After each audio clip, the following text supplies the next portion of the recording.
This program is designed to provide general information with regards to the subject matters covered. This information is given with the understanding that neither the hosts, guests, sponsors, or station are engaged in rendering any specific and personal, medical, financial, legal, counseling, professional service, or any advice. You should seek the services of competent professionals before applying or trying any suggested ideas.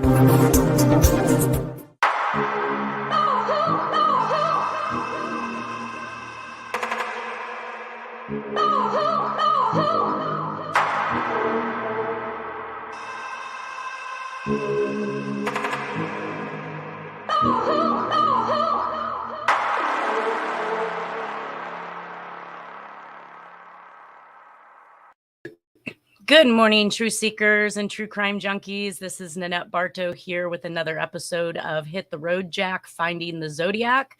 Last week, we left off with the desktop poem in the Cheri Jo Bates murder.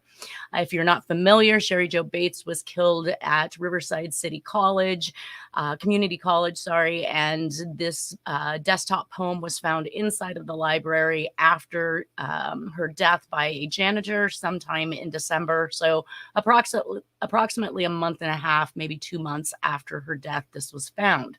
I'm going to reread this one real quick. Sick of living, unwilling to die, cut period, clean period. If red, I clean, period. Blood spurting, dripping, spilling all over her new dress. Oh well, it was red anyway. Life draining into an uncertain death. She won't die this time. Someone will find her. Just wait till next time. RH. So leaving off on this one, I have read a lot of information on the internet in regards to the desktop poem. Some people believe that it was carved into the desk, but here today we're showing via the presentation, if we can get that up, that the poem appeared to have been written with a ballpoint pen. So obviously some of those softer desks, you could write into them with a ballpoint pen or even a fingernail in some cases and actually mar the actual wood. So it may appear as though it was carved in, but it was actually written with a ballpoint pen. This is actually the official document where Sherwood Morrill actually concluded that the 3 envelopes and the letters along with the printed poem on the desk had been prepared by the same person responsible for the Zodiac. I did note over here that the janitor did inadvertently find it. And of course, they show scratched into a library study, which might be why some people have contemplated the idea of it being carved. But again, that is just the media, finding fanciful words to describe what they've been told. And the desk, the letters in the desk and later proved to be written by the Zodiac. So I did find an article which was written during the Zodiac era that said, although he took care to wipe his fingerprints and boasted that he took other precautions, Zodiac made mistakes. Toshi, the police detective for the San Francisco Police Department at the time, said that police have enough fingerprints from the Stein murder scene and from a Napa County telephone booth where the Zodiac once called the police to make a positive identification if he is captured or surrenders. So that's another point that I like to bring out, because on Jack's military record, we actually have a full right thumbprint. We've talked about this in the past. It does have 2 deltas that are in there and plenty of ridge detail that could be compared to any prints that may or may not have been taken from letters or phone booths or from actual crime scenes, say like bullet casings and things like that. I have actually reached out to the Napa Sheriff's Department. I had a class with one of the fingerprint analysis people for the Sheriff's Department and asked if these prints could be ran. Now, of course, she had indicated that most everyone doesn't even want to hear the word Zodiac anymore and that would be a challenging thing to propose. But I still put it out there for Vallejo, for Napa, for Sacramento, for San Francisco, and for all of these other crime sprees that we're talking about. This print is readily available and should be looked at in the event it can actually help to close a case. So identification of handwriting as the Zodiac, again, we see it is that handwriting a state expert has identified as the same as the notes sent to the San Francisco newspapers by the Zodiac Killer.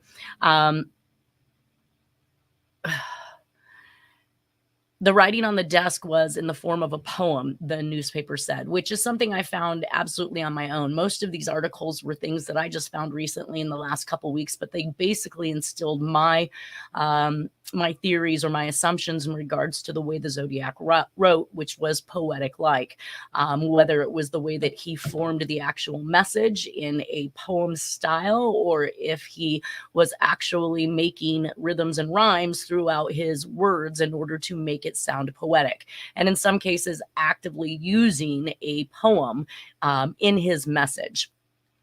So I cannot rule out at this point that the poem is not about the death of the gal in Tiburon, which we talked about, who was wearing a red dress. We do know that at some point in time during the Zodiac era, when this information was brought to Riverside in regards to the possible connection between Cheri Jo Bates and the Zodiac. And it says here in this particular article that the Riverside police became active again in the case when a San Francisco newspaperman, why did a newspaperman bring it to his attention? Why were the law enforcement agencies not talking? But a newspaperman brought to their attention the similarities between notes received in Riverside shortly after Miss Bates' death and those from the Zodiac. And then another query came about, is that this portion of the article that says the handwriting will be checked to see if there's any connection with the writing on the desk, said Captain Irvin Cross, head of the detective division. Cross would only say that the handwriting samples being checked came from a lot of people who attended RCC that year. Now, this particular article could not possibly have been written until 68, 69, when the Zodiac actually happened to be. So for that reason, I ask, why is it 3 years later that they're actively taking a look at handwriting of people who attended the college? Why would it have taken that long for a handwriting examination to happen? So that was kind of my pondering and my questioning in regards to this particular article.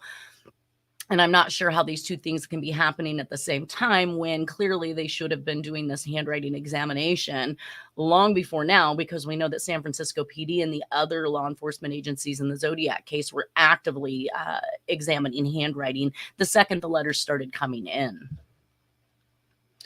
So basically, in another article, it says that his printing is distinctive, which some of the printing is distinctive. Some of the printing looks like he may have been on some type of drugs, because it almost has a mania type gestalt, if you will. The overall appearance of it laying on its side, almost as if it's crossing the lines of the baseline, is an indication that killer's brain is working in a very, very fast or dysfunctional manner. It says he is an intelligent guy, and we know he deliberately misspells some words because he sometimes spells them correctly, which is another assertion that I made. I made an assertion back with the FBI that the letter E error that was being found in the actual misspellings was not an error per se, because we could see nice gaps and spaces between the letters before and after that letter E, which would indicate that the killer slowed down to think about making it appear as though he was stupid or did not know how to spell, in which case I found that to actually be a complete ploy, because as they say, he could spell them correctly in one line and then misspell them incorrectly in another line. And usually one right on top of the other. It would be from one sentence to the next where he'd actively do this. I did actually find in Jack's handwriting, though, that he did have this type of spelling issue in some of his writing. It did not necessarily involve the letter E, but it did involve bigger words, and he would literally spell it correctly in one sentence, and the very next sentence he would spell it incorrectly. So we could allude to the fact that he does have some issues with that, or maybe he's just writing so fast he's not clearly thinking about what he's writing.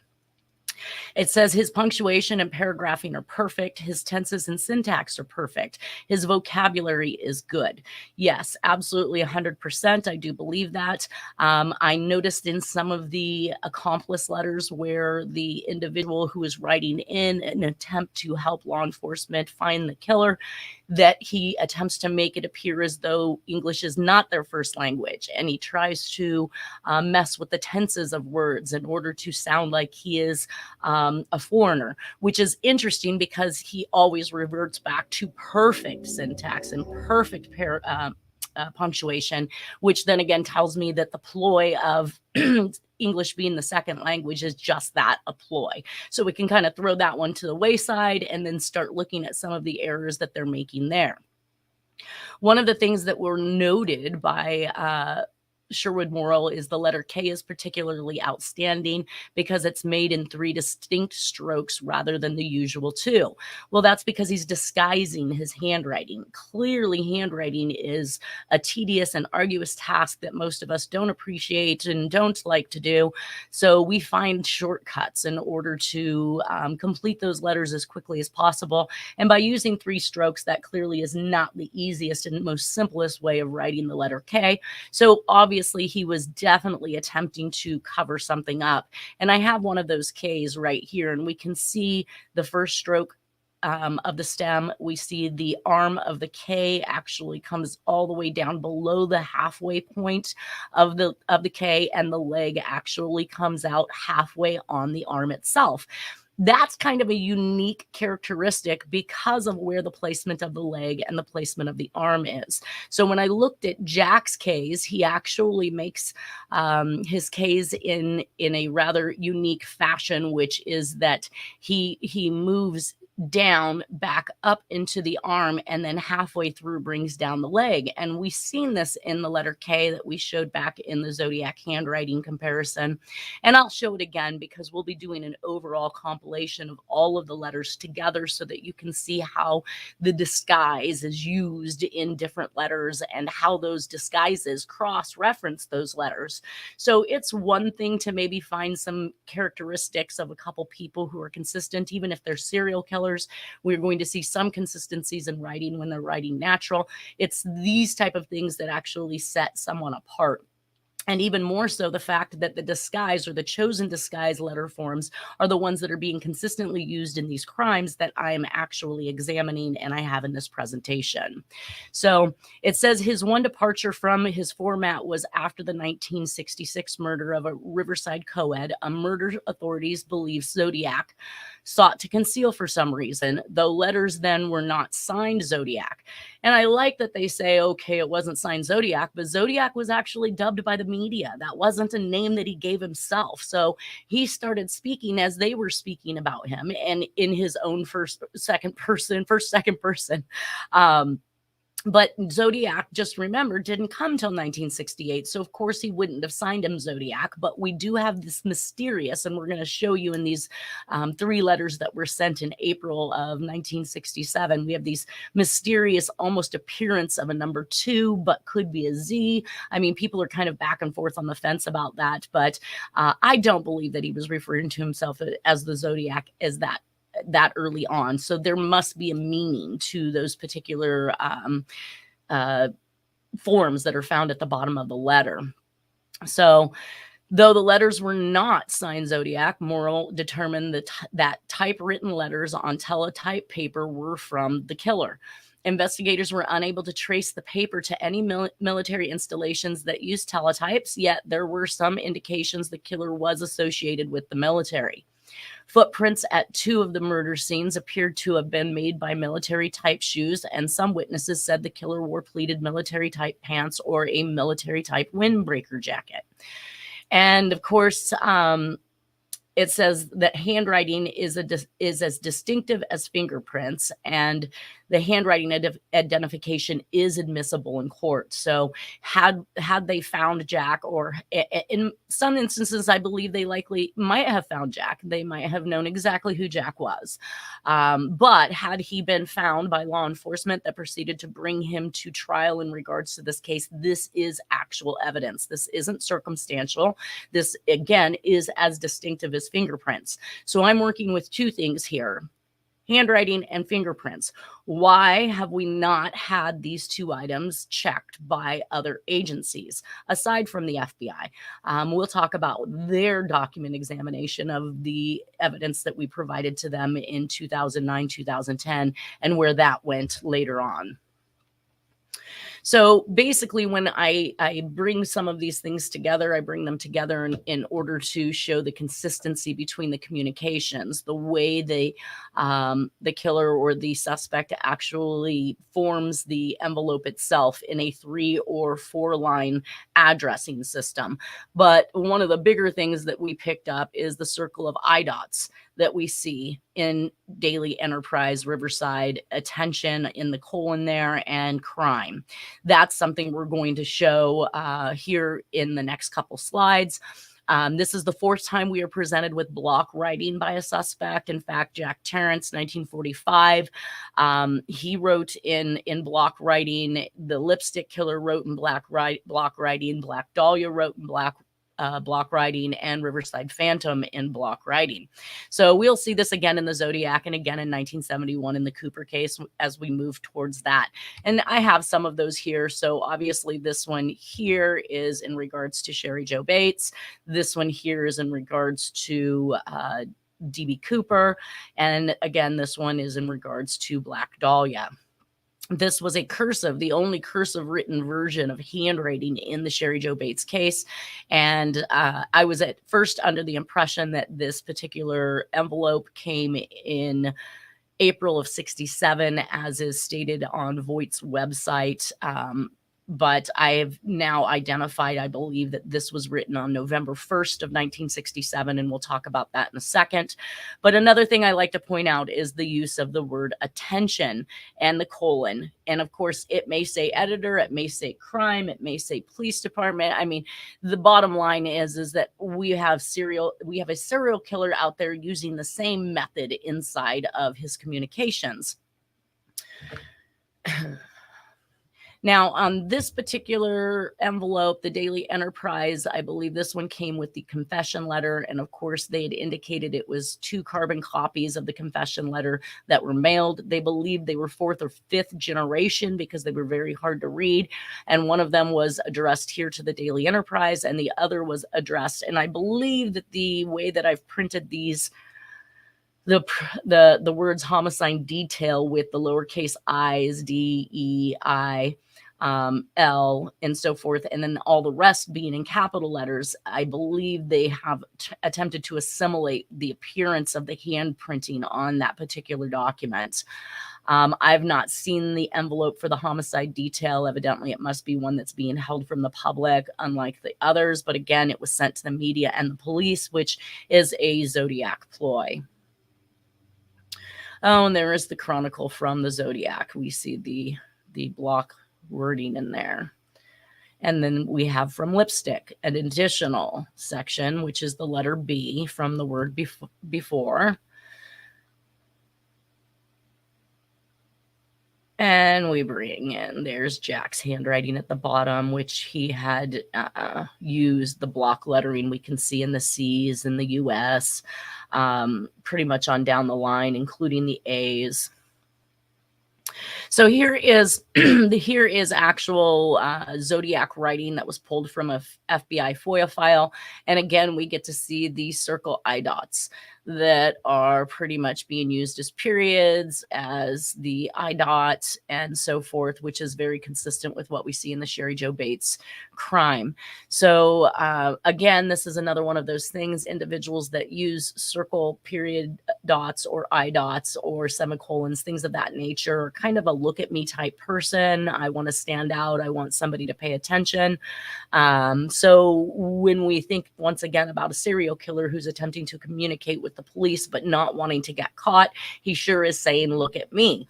So how many serial killers out there can we say use circle I dots and circle semicolons or periods?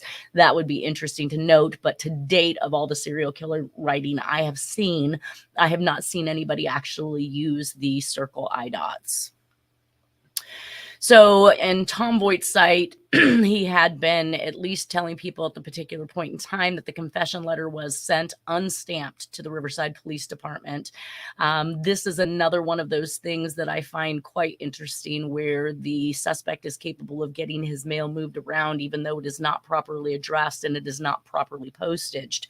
And that kind of lended some suspicion towards the postal department, because we also saw that we had envelopes or communications that were mailed and postmarked, say as early as 1990, but floated around and didn't actually come to the public's eye until 2007. So again, it must have sat on a shelf somewhere with instructions for it to be mailed at a certain time. So I do have some question in regards to whether or not there was some postal involvement in that particular letter that sat around for nearly 17 years. Were actually either a photocopy or the actual keys. I'm not sure, because I cannot find the information on that. What I see is a photocopy of two postal keys, and they're master keys. One is international and one is for Princeton, New Jersey, based on the key code that was imprinted on the key. It says the addresses were incomplete. The copy sent to the RPD was addressed simply to Homicide Detail Riverside, while the newspaper's copies was addressed to Daily Enterprise, Riverside, California, Attention Crime. The second set, containing the Bates Had to Die letters, was sent 5 months later to Cheri Jo's father, Joseph Bates, the Riverside Police Department, and the Riverside Press Enterprise. These envelopes were sent properly with postage and the correct street address, except for the RPD's copy, whose address was given as Riverside, California. Noting also that California is abbreviated as the Zodiac does it, also as Jack does it. Though they would not be consolidated into the Riverside Press Enterprise until 1983, the Riverside Enterprise and the Riverside Press had been under joint ownership since 1932. The Enterprise was a morning paper that circulated in Riverside County outside of the city limits, while the Press was an afternoon local that served the city. That the author gave the full name and the complete address only on the second envelope suggests that he was copying it from the publishing information inside the paper. There are two hypotheses, he says, that can be gleaned from this anomaly. The first is that the killer was passing through Riverside when Bates was killed. Yes, we're going to talk about that here shortly, and the ability for Jack to have been in that location. And so was more familiar with the county paper than the city edition. And in April of 1967, when the second set of letters were mailed, he was inside city limits when he bought a local paper for the address, which, again, I am not sure where his brother lived, but they all seem to have addresses that were on the outskirts or in the woods somewhere. So every time I tracked Jack to an address, with the exception of San Jose, he was living deep in the woods.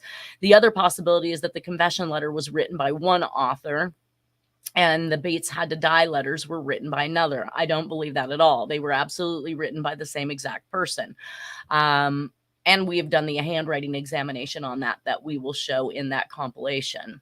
So when we move on to this particular envelope, I was actually able to pull up some of the postmarks and at least glean some information from it. So while Tom Voight shows that this envelope is a fourth in some series, it is not a fourth in some series. It is actually written independently. And the reason why I believe that is because we can see the postmark in Riverside of April 30th, and the way that the R and the 30 stand out here. When I look over to the postmark in the cursive written Press Enterprise letter, we can actually see an angled portion of script, and that to me would be only associated with the letter V, and the only letter V in the annual calendar is in November. And then I looked to the right to find just one straight line, which would be an indication of the 1st. So we would be looking at November 1st for this particular postmark, and November 1st actually matches up with a letter sent by, again, an accomplice or somebody who's attempting to assist in giving information, and that's the Patricia Houts letter. So we'll move on to that one here shortly. It says, I find the origin of the envelope and nature of the message being conveyed through the handwriting is an attempt to be a femalistically styled handwriting, which would coincide with the Patricia Houts letter as well, because she indicates that she's a fellow student, and that Patricia Houts being a female. So maybe this whole entire cursive, bubbly writing was an attempt to actually imitate female writing. But when we get down into the attention editor, we can clearly track this one right on over to the Zodiac and to Jack's handwriting. This handwriting has been identified as the same author as the other Cheri Jo Bates letters and the Zodiac letters. And up until just recently, I had not been able to, I did not know what letter went to this envelope until just recently finding this particular version of it where I could actually make out the postmark, at least to a limited degree. But now after seeing it, and my belief is that this is postmarked November 1st, this would go with that Patricia Houts letter, which is actually dated November 1st of 1967. So in some of the cursive writing, I did have an opportunity to pull out some of Jack's and show that he does use the epsilon E or the cursive E. And it kind of leans forward, as we see with this slant on the backside. And that is consistent to some degree with the E that is written in the Press Enterprise. Also consistent is the E that's written in a letter that was written to J. Edgar Hoover and tried or attempted to describe an Irishman, which we've talked a little bit about the Irishman lately, which was interesting to find. Jack Tarrance also has a beautiful cursive script that includes large and round bulbous letters like the Riverside Phantom, which can be found in the beginning of the presentation. And again, when we come back to the overall compilation, we'll get to see all of those again next to each other. This cursive envelope is in overall similar appearance to forms that are used in the Dear Draft Board letters, which we're going to see here after Cheri Jo Bates, but before the Zodiac. So again, another one of those connective type things that are happening with the actual communications. I went further in to dig up some of the things I thought were not most consistent, but just to kind of see how they did things. Actually, here in this letter K, we can see once again how that K is formed. And this particular portion of the K is actually one stroke that makes the side. So it is a two-stroke K, which they had indicated the three-stroke that we saw in the Zodiac Killer was something that was an anomaly. But we can now see where Jack brings that arm all the way back to the stem and then pulls back across that arm right there. He draws right back over the top of it and exits out more to the right of that arm than back here at the stem where we would suspect to see it. Another thing that I was able to look at, which I just found myself rather interesting, is this disconnect that occurred in the word Riverside between the I and the D, because obviously, if somebody's writing in cursive, we would expect that they would connect all of these letters, but connections and disconnections are another one of those interpersonal traits that are significant to one individual. And most people will find that there is something that they do differently than the next person. And I wanted to just see how Jack's cursive writing worked out. And I was actually able to find many indications where he disconnects the I before going into the actual D. In the word side here, in the word hide here, we see that break again between the I and the D. We do see that he can connect, but this was kind of just more of a lazy not picking the pen up when he wrapped around up into the actual D. But again, making it appear as though there is some breaks, again, in rinsed and in removed. We also see it over here in the word said again, where the I ends right here. And then we actually see the D picks up, starts up here, and then begins over again. So very, very consistent. And of course, this actual extender that comes off off the eye. He doesn't just rise up in the air and leave that hanging. He actually makes the connection stroke that should be connected. And again, we can see that is also occurring in Jack's handwriting. Let's see. I think I also hit on, where are you? The letter R. There we go. Okay, so in Riverside, we see this cursive letter R that has a point up on the top left-hand side that actually shoots off into about the 10, 11 o'clock hour. And then, of course, we see the square top with the very angular drop down, and again, an angular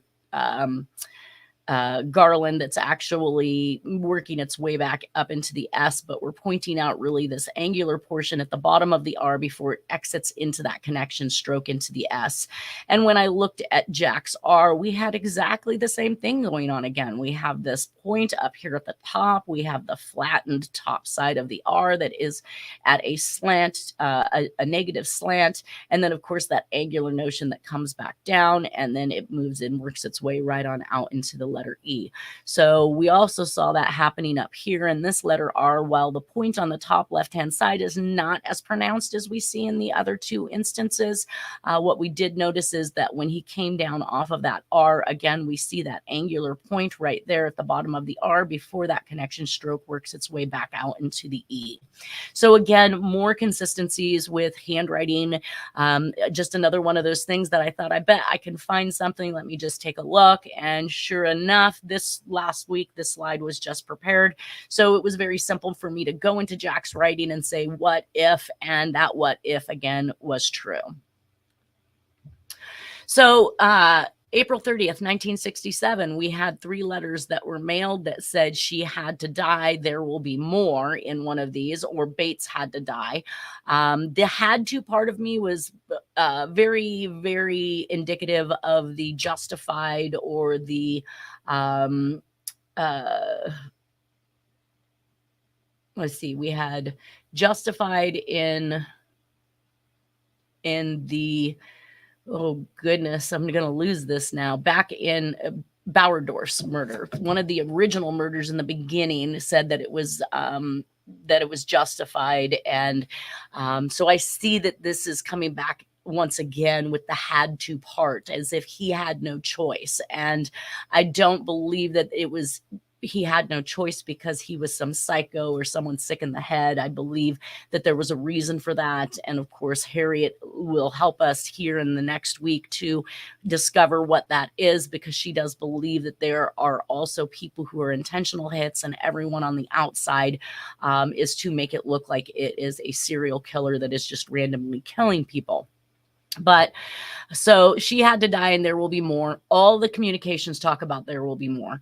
It was mailed to the police, the media, and the father. We've seen that happen at least once in the I-45 killings with Tim Miller, where it was mailed, a confession letter was mailed to the father, but primarily police and media are where these communications go.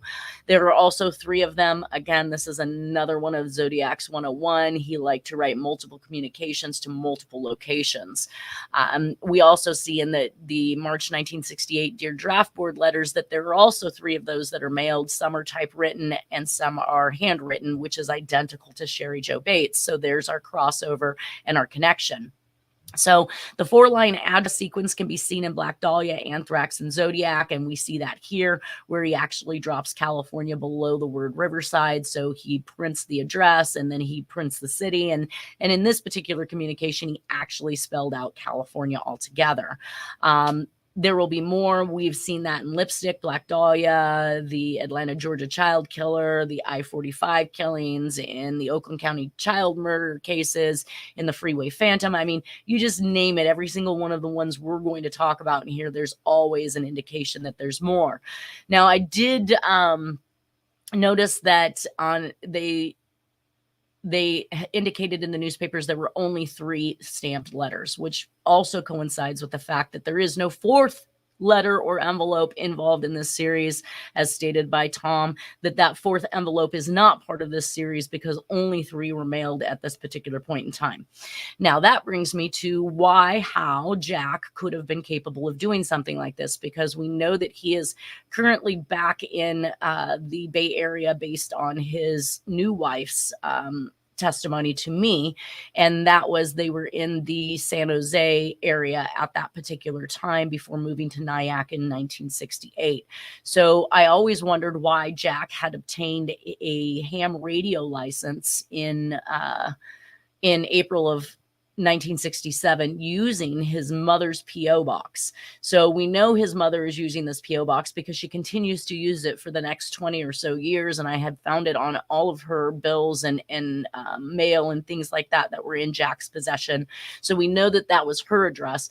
But for whatever reason, on April 18th of 1967, Jack did his best to show that he was nowhere near California by obtaining a ham radio license in Texas.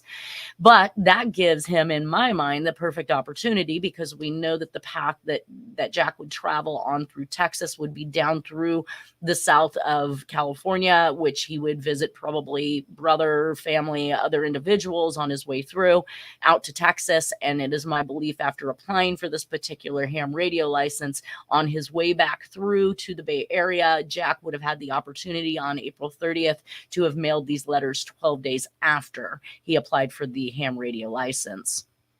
So again, just a perfect shoe-in. We can actually show his movements and why he would have been in Southern California and had the opportunity to actually mail these. This is the number 2 letter that was written on April 30th of April 30th of 1967, and it just says, Bates had to die, there will be more.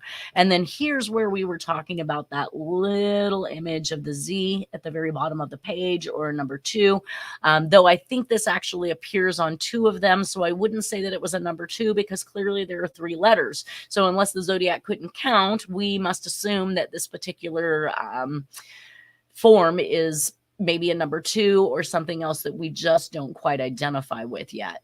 We see this one is the 3-line address, Riverside Police Department, Riverside. And then instead of writing California all the way out, he actually abbreviates it just like the Zodiac and Jack did. So okay, so there it is. The had to die is in tandem with the righteous indignation, as in the Bauerdorf's divine retribution, and in Elizabeth Short's justified, and in the Cooper Caper revolution. So he's always giving some type of reasoning that this must be done, almost as if to say that it is being done for someone else. And our final letter in April 30th of 1967 said, Bates had to die, there will be more. It's almost as if to say that it appears, no, we do see some differences in those. So these were definitely written not with carbon paper, as is suspected in the confession letter of November 66. So going on into some more of the actual FOIA files, I did find here that there was some question at one point in time in regards to whether or not all of these handwritings were written by the same author. And I find that they had done an examination, obviously with Sherwood Morrill, but by 1978, Sherwood Morrill was retired, and they had moved on to use in 1978 Mr. John Shimoda, director of the Postal Crime Laboratory in the Western Regional Office. Now, this is the first time that we hear now, and Morrill was not the only document examiner working on these cases at the time. Again, I indicated there was Terrance Pascal. I believe there were other individuals. They were all of the same consensus that these letters were by the same person. And then all of a sudden in 1978, when John Shimoda is brought in, we see that he makes a conclusion that the Riverside letters were not written by the same hand, which caused the FBI to reach out to a third individual. And I'm not sure that he is named in here. I see a couple names that they've talked to, like a Bartocci. They spoke with Mr. Shimoda, and they spoke to Sherwood Morrill just to verify that they were going to be doing this third opinion, and all agreed that it was warranted. They did use 16 letters that were attached in the inventory. And this is actually the chief of San Francisco Police, Charles Gain, writing to the FBI director, William H. Webster, to obtain that third opinion. And at that point in time, like I said, everybody expressed there wasn't any reason why the examination should not be conducted. So it was.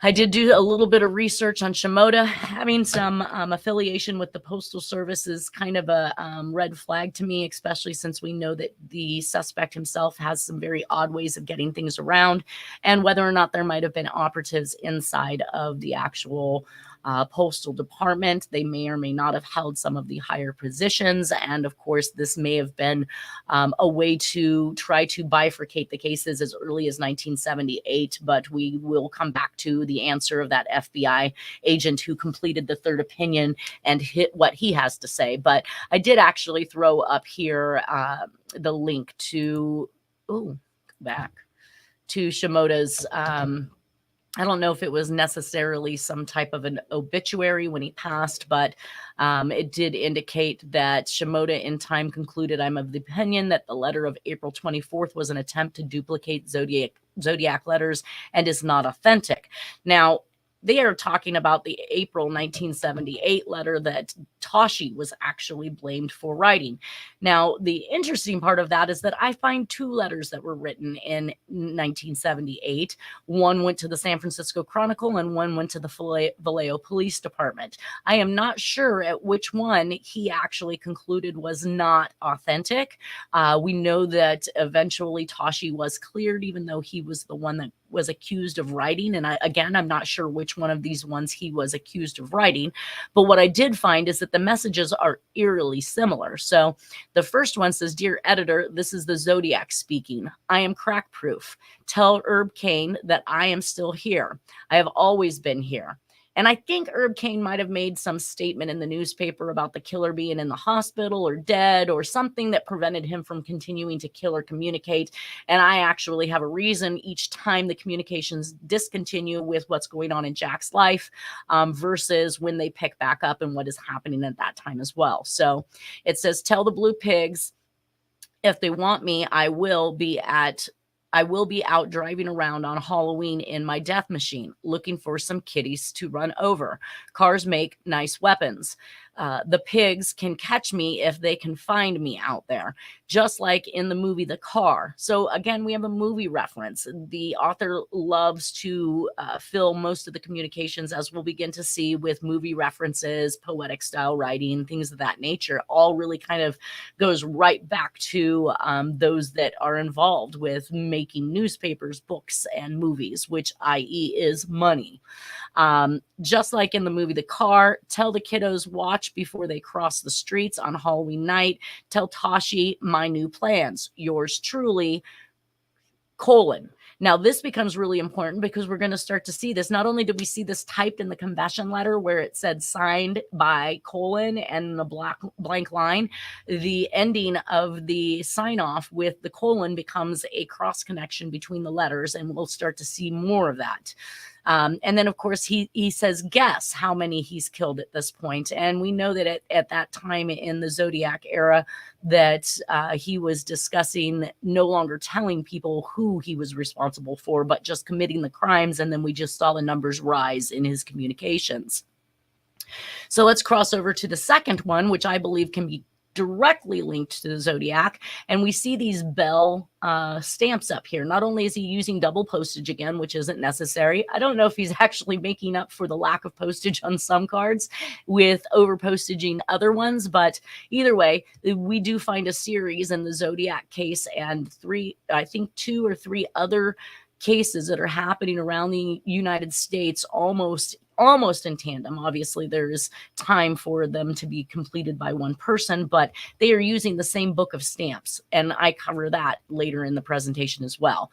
The one that was written to the San Francisco Chronicle says, "Dear editor, this is the Zodiac speaking. I am back with you. Tell Herb Cain I am here. I have always been here." So the first two sentences are nearly identical to what we're seeing, and so why weren't we talking about two letters mailed in April? Why weren't we talking about two that were forgeries.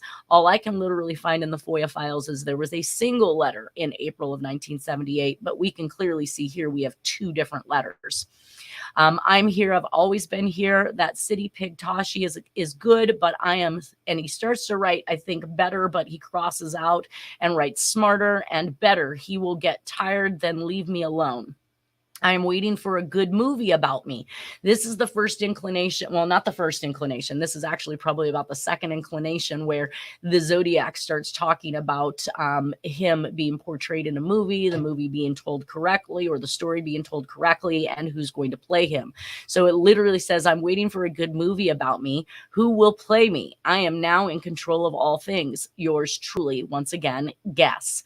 So we're seeing where the killer really wants his story to be told, but he wants it to be told correctly.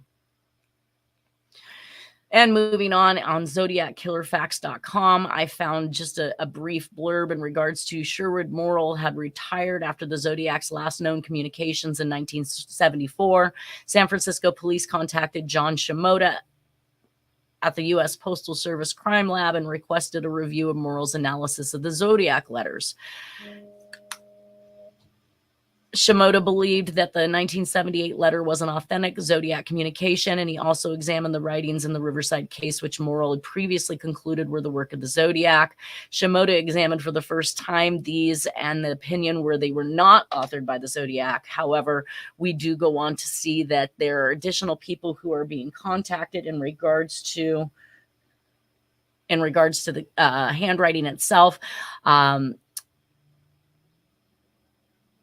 Let's see if I can move through this one quickly. We only have a few minutes. For attempt by an unknown writer to copy the true handprinting of the Zodiac, which I do not believe at all. CI&I documents examiner Tarrance Pascal also concluded that the writing was the work of a forger. Even John Shimoda of the Postal Service Crime Lab reversed his opinion. So originally, John Shimoda believed that it was, and then for whatever reason reversed his opinion. And I'm not sure why a document examiner would ever do that. Another expert believed that the 1978 letter was written by the Zodiac, which was Sherwood Morrill. And in an attempt to clear the apparent confusion and conflicting opinions regarding the authenticity of the 1978 letter, police filed yet another request with the FBI, and its findings contradicted those of some previous examiners, yet confirmed others. So it's really interesting. I do note that Tashi was not a suspect in the forgery case, and the police investigation had cleared Tashi of all suspicion. So while everything on the internet says that he was the one who forged the letter, he had been cleared. And then, of course, I moved on to the one-page letter and envelope postmarked 24th of April, 1978. I'm back with you means that they only reviewed one. So where the second letter came in, I am not sure on why it was not part of that examination. But either way, it is too consistent with the other. The two are too consistent with each other to have been written by two different people. Possession of the Riverside Police Department. The three letters were mailed approximately. And here's the actual FOIA opinion on the third opinion. And I'll just briefly read that real quick. The results of the examination. The handprinting on the Q35 through Q100 letters show a wide range of variation and various writing speeds. Additionally, portions of the material, particularly the three Riverside letters, may have been disguised or deliberately distorted. Absolutely, we can see that. For the above reasons, the handprinting examination of these letters was inconclusive as far as the FBI was concerned, but he notes, however, consistent handprinting characteristics were noted in the Q35 through Q100 letters, which indicate that one person may have prepared all of the letters, including the Riverside letters and the message found on the desktop in the Riverside library. So here we have it. Third opinion stating may have been. And this is kind of what they pulled off on me. May or may not have been. May have been. There are consistent characteristics, and we have to figure in the disguised attribute. And once we do that and we look at all of the disguised handwriting together from these various crime sprees, we can see that the disguise that's being used is similar between all of these. So while they're using disguised handwriting, they're using exactly the same disguised handwriting because that's what they're used to.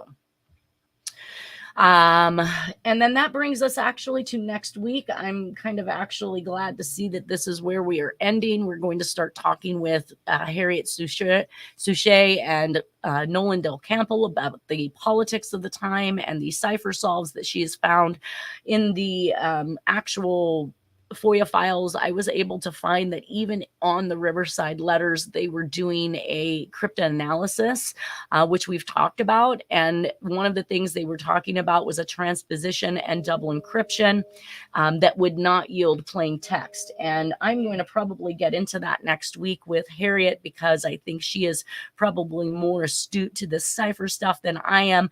But what I do understand by it is it means that even though these individuals who think they're solving these ciphers or telling you they're solving these ciphers, when they're coming up with plain text words, that's not how a cipher would work. Based on this FOIA file, it indicates that it would not be plain text. It would be an acronym. And then, of course, that acronym would have to be spelled out for us.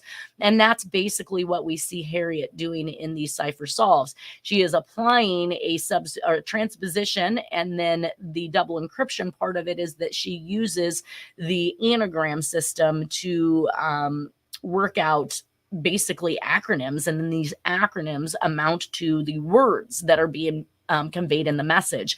So anytime you see somebody coming out with a full-on message out of any of these ciphers, you have to be a little leery about that, because we're being told by professionals that you would not get plain text from it. So for now, I'm going to sign off. We will see you guys next week. Have a wonderful weekend and take care.